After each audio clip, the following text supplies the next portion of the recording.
এই যে বাজার নিয়ে চলে আসলাম, অর্ধেক বাজার নিয়ে এসেছি কেন আপনারা দাদা যা বাজার করেছে আমি আনতে পারবো না। দেখাচ্ছি তা কি বাজার করেছি। শাটিং মাছ, কলা, রসুন, কুমড়ো শাক, লাউ শাক, বেগুন, আজকে বেগুন পোড়া হবে। আরো বাজার করেছে কিন্তু আমি আনতে পারিনি।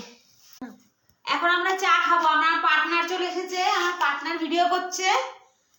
এই যে গাইস চা বসিয়েছি, দুধ জাল দিচ্ছি। এই যে আমার অর্ধেক রান্না হয়েছে, আপনার দাদাকে খেতে দিয়ে এসেছি। কচু সিদ্ধ করেছি আর এই যে বাঁধাকপি করেছি আর ভাত করেছি। এরপরে বেগুন পোড়া হবে আর মাছ হবে। এর পরের ভিডিওতে পরে দেখাচ্ছি রান্না হয়ে গেলে। এই যে মাছ হয়ে গেছে, এই যে বেগুন পোড়া হয়ে গেছে, এই যে বাজার নিয়ে এসেছে পুরো বাজার। আর ভিডিওটা ভালো লাগলে কমেন্ট শেয়ার করবেন। এই যে আমার পার্টনার আর এই যে আমার পতিদেব।